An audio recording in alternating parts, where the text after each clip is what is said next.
നമസ്കാരം സുഹൃത്തുക്കളെ. Tarot love energies എന്ന നമ്മുടെ ഈ ചാനലിന്റെ പുതിയൊരു അധ്യായത്തിലേക്ക് എല്ലാ മാന്യ പ്രേക്ഷകർക്കും എൻ്റെ വിനീതമായ നമസ്കാരം. സ്ക്രീനിൽ കാണിക്കുന്നതാണ് പേഴ്സണൽ റീഡിങ്ങിന്റെ വാട്സപ്പ് നമ്പർ. ഈ നമ്പറിൽ വാട്സപ്പിൽ മെസ്സേജ് ചെയ്ത് കഴിഞ്ഞാൽ പേഴ്സണൽ റീഡിങ്ങിന്റെ വിശദാംശങ്ങൾ അവിടെ അറിയിക്കുന്നതായിരിക്കും. അപ്പോൾ ഒട്ടും വൈകിക്കാതെ തന്നെ നമുക്ക് ഇന്നത്തെ തലക്കെട്ടിലേക്ക് കടക്കാം. ഈ വായന കാണുമ്പോൾ തന്നെ ഈ വ്യക്തിയുടെ മനസ്സിലുള്ള രഹസ്യങ്ങൾ നിങ്ങൾക്ക് മുന്നിൽ വെളിപ്പെടുന്നതാണ്. അപ്പൊ തീർച്ചയായിട്ടും ഈ വായന നിങ്ങൾ തുടക്കം മുതൽ അവസാനം വരെയും കാണുവാനായി ശ്രമിക്കുക. തീർച്ചയായിട്ടും ഈ വ്യക്തിയുടെ പ്രണയ സന്ദേശങ്ങൾ നമ്മൾ എടുക്കുന്നതായിരിക്കും. അതിനോടൊപ്പം തന്നെ വിശദീകരണ പ്രണയ വായനയാണ് നമ്മൾ ഇന്ന് ചെയ്യുവാനായിട്ട് പോകുന്നത്. അപ്പോൾ നിങ്ങൾ സ്നേഹിക്കുന്ന വ്യക്തിയുടെ മുഖം മനസ്സിൽ ഓർത്തുകൊണ്ട് ഈ വായന കാണുക. അല്ലെങ്കിൽ ഈ വ്യക്തിയുടെ പേര് 3 പ്രാവശ്യം ഉച്ചരിച്ചുകൊണ്ട് ഈ വായന കാണുക. അപ്പോൾ തീർച്ചയായിട്ടും ഇതൊരു നിഗൂഢമായിട്ടുള്ള ഒരു പ്രണയബന്ധമായിട്ട് കാണിക്കുന്നു. നിഗൂഢത എന്നതുകൊണ്ട് ഉദ്ദേശിക്കുന്നത് ഒരുപക്ഷെ നിങ്ങൾക്ക് അത്രയും ഒരു ചങ്കൂറ്റത്തോടു കൂടി, കോൺഫിഡൻസോട് കൂടി ഈ വ്യക്തിയുമായിട്ടുള്ള പ്രണയബന്ധം പുറത്തു പറയാൻ പറ്റാത്ത ഒരു സാഹചര്യമായിട്ട് കാണിക്കുന്നു. ഒരുപക്ഷെ ഇതൊരു വിവാഹേതര ബന്ധമാകാം.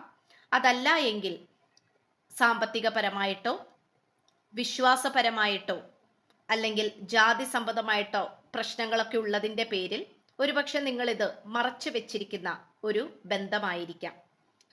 ഇവിടെ നല്ല രീതിയിൽ തന്നെ ഈ വ്യക്തിയിൽ എല്ലാവിധ വിശ്വാസവും സമർപ്പിച്ചുകൊണ്ടാണ് നിങ്ങൾ ഈ വ്യക്തിയുടെ കൂടെ പോയിരുന്നത്. അതായത് ഈ വ്യക്തിയുമായിട്ടുള്ള പ്രണയബന്ധം മുന്നോട്ട് പുലർത്തിയിരുന്നത്. പക്ഷെ നമുക്കിവിടെ പറയാൻ സാധിക്കുന്നത് ഓൾറെഡി ഇതൊരു രഹസ്യപരമായിട്ടുള്ള നിഗൂഢമായിട്ടുള്ള പ്രണയബന്ധമാണ്.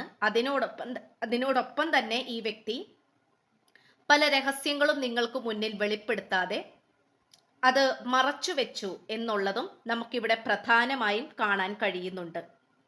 ഇവിടെ ഏറ്റവും കൂടുതൽ അതിശക്തമായിട്ട് നിൽക്കുന്നത് നിങ്ങൾക്കിടയിലുള്ള ഒന്നിക്കണം എന്നുള്ള അടങ്ങാത്ത ആഗ്രഹം തന്നെയാണ്.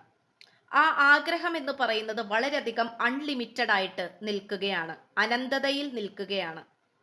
കാരണം ഇവിടെ ജന്മജന്മാന്തരങ്ങളായിട്ട് നിങ്ങളുടെ ആത്മാക്കൾ തമ്മിൽ നല്ല രീതിയിലുള്ള ഒരു കണക്ഷൻ ഉള്ളതായി നമുക്കിവിടെ കാണാം. ഇവിടെ പല രീതിയിലും നിങ്ങൾ ഒന്നിക്കണമെന്ന് ആഗ്രഹിച്ച വ്യക്തികൾ തന്നെയാണ്. പക്ഷെ നിങ്ങളുടെ രണ്ടുപേരുടെയും സാഹചര്യങ്ങൾ അന്നും ഇന്നും പ്രതികൂലമായി തന്നെയാണ് പോയിക്കൊണ്ടിരിക്കുന്നത്. ഇതിനിടയിലും പല വ്യക്തികളുടെ സാന്നിധ്യവും ഇവിടെ കടന്നു കയറിയതായി നമുക്ക് കാണാൻ കഴിയുന്നു. അതിലൂടെ നിങ്ങളുടെ ആ ഒരു താളപ്പിഴകൾ ഇവിടെ സംഭവിച്ചു എന്നുള്ളത് നമുക്കിവിടെ വ്യക്തമായി കാണാൻ കഴിയുന്നു. ഇവിടെ പല രീതിയിലും പ്രശ്നങ്ങൾ നല്ല രീതിയിൽ തന്നെ സോൾവ് ചെയ്യാൻ, അതായത് പരിഹരിക്കാൻ ശ്രമിക്കുമ്പോൾ പോലും അനാവശ്യമായിട്ടുള്ള സാഹചര്യങ്ങൾ വീണ്ടും വീണ്ടും വരികയും നിങ്ങളും ഈ വ്യക്തിയും തമ്മിൽ നല്ല രീതിയിലുള്ള ഒരു സെപ്പറേഷൻ അവസ്ഥയിലേക്ക് പോയിക്കൊണ്ടിരിക്കുന്ന സാഹചര്യങ്ങളാണ് വീണ്ടും വീണ്ടും വന്നുകൊണ്ടിരിക്കുന്നത്. ഇവിടെ ഏറ്റവും കൂടുതൽ ഈ വായന കണ്ടുകൊണ്ടിരിക്കുന്ന നിങ്ങൾക്ക് ദേഷ്യം തോന്നിച്ചിട്ടുള്ളത് ഈ വ്യക്തി പല സാഹചര്യങ്ങളിലും നിങ്ങളെ തള്ളിപ്പറഞ്ഞു എന്നുള്ളതാണ്. ഒന്നുകിൽ നിങ്ങളെ പറഞ്ഞു അല്ലെങ്കിൽ ഈ പ്രണയം വേണ്ട എന്ന് വെച്ചു, പ്രാധാന്യം നൽകാതെ ഈ വ്യക്തി കടന്നു കളഞ്ഞു. ഇതൊക്കെയാണ് നമുക്ക് കാണാൻ കഴിയുന്നത്. പക്ഷെ നിങ്ങളെ വേണ്ട എന്ന് വെച്ച ആ ഒരു നിമിഷം മുതൽ തൊട്ട് തന്നെ ഈ വ്യക്തി സന്തോഷത്തോടെ ജീവിച്ചു എന്നാണോ നിങ്ങൾ വിചാരിക്കുന്നത്? ഒരിക്കലുമല്ല. കാരണം ഇവിടെ ഈ വ്യക്തി സന്തോഷത്തോടെ ഇരിക്കുന്നതായിട്ടൊന്നും നമുക്ക് കാണാൻ കഴിയുന്നില്ല. സാമ്പത്തികവും ആരോഗ്യപരമായിട്ടും ഒട്ടനവധി പ്രശ്നങ്ങൾ ഈ വ്യക്തിയെ അലട്ടിക്കൊണ്ടിരിക്കുന്നതായി നമുക്കിവിടെ കാണാം. അത് തീർത്തും നിങ്ങളുടെ ഒരു നിത്യശാപമായിരിക്കുമോ, അല്ലെങ്കിൽ നിങ്ങളുടെ ശാപം കൊണ്ട് വന്നു ഭവിച്ചിട്ടുള്ള പ്രശ്നങ്ങളായിരിക്കുമോ എന്ന് ഈ വ്യക്തി ഭയപ്പെടുന്നു. ഇവിടെ ചുരുളഴിയാൻ ഒരു പറ്റം രഹസ്യങ്ങൾ ഇവിടെ വീണ്ടും ഉടലെടുക്കുന്നു എന്നുള്ളതാണ്. ഒരുപാട് രഹസ്യങ്ങൾ ഇവിടെ ചുരുളഴിയാതെ കിടക്കുന്നു, വെളിച്ചത്തിലേക്ക് വരാതെ ഇരുട്ടിന്റെ മറവിൽ കിടക്കുന്നു. അതാണ് നമുക്ക് വളരെ പ്രധാനമായിട്ടും ഇവിടെ കാണുവാൻ കഴിയുന്നത്. പക്ഷെ എന്തുകൊണ്ടാണ് നിങ്ങൾക്ക് രണ്ടു പേർക്കും രണ്ട് വഴിയിൽ പോകാൻ സാധിക്കാത്തത് എന്ന് ചോദിച്ചാൽ ഇവിടെ ശക്തമായിട്ടുള്ള ഒരു മാനിഫെസ്റ്റേഷൻ നടന്നുകൊണ്ടിരിക്കുന്നുണ്ട്. അത് നിങ്ങളുടെ ബുദ്ധിയിലും ചിന്തയിലുമല്ല, നിങ്ങളുടെ സോളുകൾ തമ്മിലുള്ള ആ ഒരു തീക്ഷണമായ കണക്ഷനാണ് നമുക്കിവിടെ കാണാൻ സാധിക്കുന്നത്. ഇവിടെ ഈ വ്യക്തിയാണെങ്കിൽ പല മോഹങ്ങളുടെയും കീഴ്പ്പെട്ടു പോയതായിട്ടാണ് കാണാൻ കഴിയുന്നത്. മോഹങ്ങൾ എന്ന് പറയുമ്പോൾ അത് ശാരീരിക മോഹങ്ങളായിരിക്കാം, സാമ്പത്തിക മോഹങ്ങൾ, അത്യാർത്തി, ഇത്തരം കാര്യങ്ങൾ നമുക്കിവിടെ കാണാൻ ഇടവരുന്നുണ്ട്. അതുകൊണ്ട് തന്നെ ഈ വ്യക്തി പല ചതിക്കുഴികളിലും പോയി ചാടിയതായിട്ടും പിന്നീട് അതിൻ്റെ അനന്തരഫലം വളരെ വലിയ രീതിയിൽ തിരിച്ചടികൾ കൊണ്ട് നേരിട്ട് കിടക്കേണ്ടി വന്ന സാഹചര്യവുമായിട്ട് കാണിക്കുന്നു. ഈ തിരിച്ചടികളിലൂടെ ഈ വ്യക്തി ഓരോ പാഠങ്ങൾ പഠിച്ചുകൊണ്ടിരിക്കുകയും ചെയ്യുന്നുണ്ട്. പക്ഷെ എങ്കിൽ പോലും ഈ വ്യക്തിയുടെ ഈ ജന്മത്തിലെ ചില മോശപ്പെട്ട കർമ്മങ്ങളായിരിക്കണം ഈ വ്യക്തി ചില സമയങ്ങളിൽ ഒരു മോശപ്പെട്ട പ്രവർത്തികളിലോട്ടൊക്കെ ഏർപ്പെട്ടു പോകുന്നുണ്ട്. ഒരുപക്ഷെ ഈ വ്യക്തി മനസ്സുകൊണ്ട് നന്നാവാൻ ശ്രമിക്കുന്നുണ്ടാകാം. പക്ഷെ എങ്കിൽ പോലും ചില സമയങ്ങളിൽ ഈ വ്യക്തിയെ തന്നെ നിയന്ത്രണം വിട്ടുപോകുന്ന സാഹചര്യത്തിലാണ് ഉണ്ടാകുന്നത്. ഒരുപക്ഷെ നശിച്ച കൂട്ടുകെട്ടുകളായിരിക്കാം, മദ്യലഹരി, മയക്കുമരുന്ന്, ഇങ്ങനെയുള്ള കാര്യങ്ങളോ, അല്ലെങ്കിൽ അമിതമായിട്ടുള്ള മാതാപിതാക്കളോടുള്ള സ്നേഹം, അവർ പറയുന്നതേ കേൾക്കൂ, അങ്ങനെയുള്ള പിടിവാശിയും ആയിരിക്കാം. എന്തു തന്നെ ആയാലും അധികമായാൽ അമൃതം വിഷം എന്ന് പറയുന്നത് പോലെ ഈ വ്യക്തിക്ക് ഇത്തരം കാര്യങ്ങളെല്ലാം തന്നെ ഒരു വിഷമായി തന്നെയാണ് ഭവിച്ചിട്ടുള്ളത്. ഒരുപക്ഷെ നിങ്ങളിലേക്ക് പരിപൂർണമായിട്ടും ഈ വ്യക്തി വന്നു കഴിഞ്ഞാൽ ഈ വ്യക്തിക്ക് മറ്റു പലവരെയും ഉപേക്ഷിക്കേണ്ടി വരുമോ എന്നുള്ള പേടിയും ഈ വ്യക്തിയെ അലട്ടിക്കൊണ്ടിരിക്കുന്നു. അതുകൊണ്ട് തന്നെ സ്നേഹത്തിന്റെ പാനപാത്രം വളരെയധികം കുറഞ്ഞിരിക്കുന്നതായി കാണിക്കുന്നു. നിങ്ങളിലേക്ക് വളരെ പെട്ടെന്ന് തന്നെ വരാനുള്ള ആവേശവും ഉത്സാഹവും ഈ വ്യക്തിക്ക് ഇതുവരെ ഇല്ല. കാരണം മറ്റു പലവരെയും വേണ്ട എന്ന് വെക്കേണ്ടി വരുമോ, മറ്റു പല ഇഷ്ടങ്ങളും ത്യജിക്കേണ്ടി വരുമോ എന്നുള്ള ആശയക്കുഴപ്പത്തിലാണ് ഈ വ്യക്തി മുന്നോട്ട് പോയിക്കൊണ്ടിരിക്കുന്നത്. പക്ഷെ നിങ്ങൾക്ക് മെസ്സേജ് ചെയ്യണമെന്നും നിങ്ങളുമായിട്ട് സംസാരിക്കണമെന്നും ഈ വ്യക്തി ആഗ്രഹിക്കുന്നുണ്ട്. കാരണം നിങ്ങൾ മിണ്ടാതിരിക്കുന്നിടത്തോളം കാലം ഈ വ്യക്തിക്ക് സ്വസ്ഥതയോടുകൂടി ഇരിക്കാനോ ഉറങ്ങാനോ ഉണ്ണാനോ സാധിക്കില്ല. ഇവിടെ ഈ വ്യക്തിയുടെ മനസ്സിൽ വഴിതെറ്റിക്കുന്ന ഏതോ ഒരു വ്യക്തിയുണ്ട്. അത് ഈ വ്യക്തിയുടെ ഊർജത്തിൽ തന്നെ നമുക്ക് ലഭിച്ചിട്ടുള്ള മറ്റൊരു ഊർജമാണ്. അവര് തീർച്ചയായിട്ടും നിങ്ങൾക്കെതിരായിട്ടാണ് പ്രവർത്തിച്ചു കൊണ്ടിരിക്കുന്നത്. അത് മാത്രമല്ല, നാട് വിട്ടു പോകണമെന്നോ അല്ലെങ്കിൽ വേറെ ദേശത്തേക്ക് പോകണമെന്നോ എന്നുള്ള പദ്ധതികൾ ഇവിടെ തയ്യാറാക്കുന്നതായി നമുക്കിവിടെ കാണാം. ഒരുപക്ഷെ അത് ജോലി സംബന്ധമായിട്ടുള്ള കാര്യങ്ങളോ അല്ലെങ്കിൽ മറ്റെന്തെങ്കിലും കാര്യങ്ങൾ കൊണ്ടോ ആയിരിക്കാം. ചിലപ്പോൾ ഈ വ്യക്തിയുടെ വീട്ടുകാർ തന്നെ ഈ വ്യക്തിയെ നിങ്ങളിൽ നിന്നും മനഃപൂർവ്വം അകറ്റി ദൂരേക്ക് എവിടേക്കെങ്കിലും കൊണ്ടുപോകാനുള്ള ശ്രമങ്ങൾ നടത്തുന്നുണ്ടാകാം. അത്തരം ഒരു ഊർജം കൂടെ നമുക്കിവിടെ ഇന്നത്തെ വായനയിൽ ലഭിച്ചിട്ടുണ്ട്. അതൊരു യാത്രയെ സൂചിപ്പിക്കുന്നു, അതായത് ട്രാവലിംഗ് എനർജിയെ സൂചിപ്പിക്കുന്നു. പക്ഷേ ഈ വ്യക്തിക്ക് മാനസികവും ശാരീരികവുമായിട്ട് പല രീതിയിലുള്ള പക്വതകൾ, അതായത് മെച്യൂരിറ്റി വരേണ്ടതായിട്ടുണ്ട്. പക്വതക്കുറവുകൾ ഈ വ്യക്തിയെ വീണ്ടും വീണ്ടും തെറ്റുകളിലേക്ക് നയിച്ചുകൊണ്ടിരിക്കുന്നു. ഒരുപക്ഷെ ആദ്യത്തെ ഒരു ബന്ധം ഒഴിഞ്ഞു നിൽക്കുന്ന ഒരു വ്യക്തിയാകാം ഈ പേഴ്സൺ. അല്ലെങ്കിൽ ഇതിനു മുമ്പ് ബന്ധങ്ങൾ ഉണ്ടായിട്ട് അത് നല്ല രീതിയിൽ മുന്നോട്ട് കൊണ്ടുപോകാൻ കഴിയാതെ പാതി വഴിയിൽ വെച്ച് ഉപേക്ഷിച്ചിട്ടുള്ള വ്യക്തിയായിരിക്കാം. ധാരാളം കർമ്മബന്ധങ്ങൾ നമുക്കിവിടെ കാണാൻ കഴിയുന്നുണ്ട്. നിങ്ങൾ വരുന്നതിന് തൊട്ടു മുൻപോ അല്ലെങ്കിൽ ഇപ്പോഴും ഈ വ്യക്തിക്ക് ധാരാളം കർമ്മബന്ധങ്ങൾ ഉണ്ട് എന്നാണ് കാണിക്കുന്നത്. അതൊരിക്കലും പോസിറ്റീവാണ് എന്ന് നമുക്ക് പറയാനാകില്ല.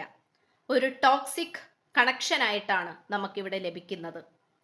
അതൊരു പക്ഷെ ഒരു ബാല്യകാല സുഹൃത്താകാം, അല്ലെങ്കിൽ എന്ത് കാര്യത്തിനും ഈ വ്യക്തി എടുക്കുന്ന തീരുമാനത്തിനോ ചെയ്യുന്ന കാര്യങ്ങളിലോ ഒക്കെയും തീരുമാനങ്ങളും അഭിപ്രായങ്ങളും പറഞ്ഞുകൊണ്ട് കൂടെ നടക്കുന്ന ഏതെങ്കിലും ഒരു വ്യക്തിയും ആകാം. എന്തു തന്നെ ആയാലും ഈ വ്യക്തിയുടെ മാനിഫെസ്റ്റേഷനിൽ നിങ്ങൾക്കുള്ള പ്രധാന പങ്ക് ഏറ്റവും വലുത് തന്നെയാണ്. നിങ്ങളെക്കുറിച്ചുള്ള ചിന്തകൾ ഒരിക്കലും ഈ വ്യക്തിക്ക് അസ്തമിച്ച് മാറ്റി എഴുതാൻ കഴിയില്ല. കാരണം നിങ്ങളെ അത്രമേൽ സ്നേഹിക്കുന്നത് കൊണ്ട് തന്നെ. ഇവിടെ പല കടമ്പകൾ, അതായത് മോശപ്പെട്ട ചങ്ങലകൾ ഇവിടെ ഉണ്ട്. അത് ഈ വ്യക്തിയെ വളരെയധികം തീക്ഷണമായി തന്നെ ബന്ധിച്ചുകൊണ്ടിരിക്കുന്നു. അത് നിങ്ങളിലേക്ക് വരുവാൻ വേണ്ടിയിട്ടും നിങ്ങളുമായി ഒന്നായി ചേരുവാൻ വേണ്ടിയിട്ടും തടസ്സപ്പെടുത്തുന്നതായാണ് നമുക്കിവിടെ കാണാൻ കഴിയുന്നത്. നല്ല രീതിയിൽ കഷ്ടപ്പെടുന്നുണ്ട് ഈ വ്യക്തി എന്തൊക്കെയോ കാര്യങ്ങളിൽ. ഒരുപക്ഷെ നല്ലൊരു ഉദ്യോഗം ലഭിക്കാനായിരിക്കാം, ജീവിതം കുറച്ചും കൂടി സ്വസ്ഥമാക്കുവാനും സെറ്റിൽഡ് ആക്കുവാനും വേണ്ടിയിട്ടുള്ള തന്ത്രപ്പാടിലായിരിക്കാം, നെട്ടോട്ടത്തിലായിരിക്കാം, അതിൻ്റെ ആലോചനകളിലായിരിക്കാം. അങ്ങനെ എന്തൊക്കെയോ കാര്യങ്ങളിൽ ഈ വ്യക്തി തുറന്ന് അല്ലെങ്കിൽ വളരെയധികം പ്രവർത്തിക്കുവാൻ ഈ വ്യക്തി ആഗ്രഹിക്കുന്നുണ്ട്. പലതരത്തിലുള്ള പ്രവർത്തനങ്ങൾ ഈ വ്യക്തിക്ക് നല്ല ഫലങ്ങൾ കൊടുക്കുന്നുമുണ്ട്. പക്ഷേ ഇടയ്ക്കിടയ്ക്ക് ഈ വ്യക്തിക്ക് അല്ലെങ്കിൽ ഈ വ്യക്തിയുടെ ജീവിതത്തിലേക്ക് വന്നു ചേരുന്ന ചില മോശപ്പെട്ട വ്യക്തികളെ തന്നെയാണ് ഇവിടെ നമുക്ക് ഏറ്റവും കൂടുതൽ കാണാൻ സാധിക്കുന്നത്. അതൊരു പക്ഷേ അതിൽ പലവരെയും നിങ്ങൾക്കും പരിചയമുണ്ടാകാം. നിങ്ങൾ താക്കീത് നൽകിയിട്ടുണ്ടാകാം, അല്ലെങ്കിൽ നിങ്ങൾ അതിനെ വിലക്കിയിട്ടുണ്ടാകാം. അതൊക്കെ തന്നെയാണ് ഇവിടെ ഏറ്റവും കൂടുതൽ തടസ്സമായി തന്നെ നിൽക്കുന്നത്. അതുമാത്രമല്ല, സാമ്പത്തികപരമായിട്ടുള്ള മേഖലകളിലും ഒക്കെ ആണെങ്കിലും ഈ വ്യക്തിക്ക് പല കാര്യങ്ങൾ കടന്നു വരേണ്ടതായിട്ടുണ്ട്, പല പാഠങ്ങൾ മനസ്സിലാക്കേണ്ടതായിട്ടും ഉണ്ട്. എന്തു തന്നെയായാലും ഈ ഒരു ബന്ധത്തിന് ഒരു കാലചക്രം അനുകൂലമായി വരുന്ന ഒരു കാര്യം നമുക്കിവിടെ കാണാൻ കഴിയുന്നു. കാലചക്രം അനുകൂലമായി വരുമ്പോൾ നല്ല ചിന്തകളും പ്രവർത്തികളും താനെ വന്നുകൊള്ളും എന്നുള്ള വിശ്വാസത്തിലും ചിന്തയിലുമാണ് ഈ വ്യക്തി ഇപ്പോൾ ഇരിക്കുന്നത്. നമുക്കിവിടെ തീർച്ചയായിട്ടും ഒരു കുടുംബജീവിതത്തിനെ സൂചിപ്പിക്കുന്ന എനർജി ലഭിച്ചിട്ടുണ്ട്. കുടുംബജീവിതം എന്ന് പറയുന്നത് തീർത്തും ഒരു ഭാര്യയും ഭർത്താവും സന്തോഷത്തോടെ ജീവിക്കുന്നതിനെയാണ് സന്തോഷകരമായിട്ടുള്ള ഒരു കുടുംബജീവിതത്തെ സൂചിപ്പിക്കുന്നത്. അത് 10 ഓഫ് കപ്സ് ആണ് നമുക്ക് ലഭിച്ചിട്ടുള്ളത്. അപ്പൊ തീർത്തും മറ്റുള്ളവരുടെ മുന്നിൽ നിങ്ങളെ സ്വന്തമാക്കണം എന്നുള്ള വീറും വാശിയും ഈ വ്യക്തിയുടെ മനസ്സിലുണ്ട്. അതെവിടെയും പോയിട്ടില്ല. അപ്പൊ തീർച്ചയായിട്ടും നമ്മൾക്ക് കുറച്ച് സന്തോഷകരമായിട്ടുള്ള അല്ലെങ്കിൽ ഈ വ്യക്തിയുടെ പ്രണയ സന്ദേശങ്ങൾ 4 എണ്ണം ലഭിച്ചിട്ടുണ്ട്. അതെന്തൊക്കെയാണെന്ന് നോക്കാം. എന്നോടിങ്ങനെ മിണ്ടാതിരിക്കല്ലേ, എന്നെ അവഗണിക്കരുതേ പ്ലീസ്. നമ്മുടെ കല്യാണം ഞാൻ സ്വപ്നം കാണുന്നു. അതെ, നീ എൻ്റെ മനസ്സിൽ അത്രമേൽ പതിഞ്ഞു പോയിട്ടുണ്ട്. ഞാൻ നിന്നെ മാനിഫെസ്റ്റ് ചെയ്യുന്നുണ്ട്. അപ്പൊ തീർച്ചയായിട്ടും നമ്മൾ ഇത്രയും അതിമനോഹരമായിട്ടുള്ള പ്രണയ സന്ദേശങ്ങളാണ് ഈ വ്യക്തിയുടെ ഊർജത്തിൽ നിന്നും നമുക്ക് ലഭിച്ചിട്ടുള്ളത്. അപ്പൊ ഇതൊരിക്കലും നമുക്ക് തള്ളിക്കളയാനാകില്ല. കാരണം ഈ വ്യക്തിയുടെ മനസ്സിലുള്ള ആ ഒരു വികാരം തന്നെയാണ് ഈ വാക്കുകളിലൂടെ പ്രതിഫലിക്കുന്നത്. അപ്പൊ ഇവിടെ തീർത്തും ഒരു കമ്മ്യൂണിക്കേഷൻ ഉള്ള സാധ്യതകൾ കൂടുതലായി കാണിക്കുന്നു. അത് നിങ്ങൾ ഒട്ടും പ്രതീക്ഷിക്കാത്ത സാഹചര്യത്തിലോ സന്ദർഭത്തിലോ വ്യക്തിയിൽ നിന്നുമായിരിക്കും നിങ്ങൾക്ക് ഈ വ്യക്തിയെക്കുറിച്ചുള്ള കൂടുതൽ ഇൻഫോർമേഷൻസ് ലഭിക്കുന്നത്. അപ്പൊ അതിനായിട്ട് കാത്തിരിക്കുക. ഇത്രയുമാണ് നമുക്ക് ലഭിച്ചിട്ടുള്ളത്. ഇപ്പൊ ചില ചുരുളഴിയാത്ത രഹസ്യങ്ങൾ എന്ന് പറയുന്നതും അനാവശ്യമായിട്ടുള്ള വ്യക്തികളുടെ സാന്നിധ്യം തന്നെയാണ്. അപ്പോൾ ഇതെല്ലാം നിങ്ങളുടെ അടുത്ത് തുറന്ന് പറയണമെന്ന് ഈ വ്യക്തി ആഗ്രഹിക്കുന്നുണ്ട്.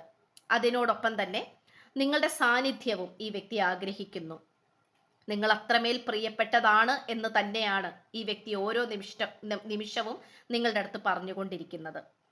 അപ്പോൾ സ്നേഹത്തിന്റെ പാനപാത്രമായി ഈ വ്യക്തി നിങ്ങളിലേക്ക് വരുന്നുണ്ട്. പക്ഷെ അത് വളരെ പതുക്കെയാണെന്ന് മാത്രം.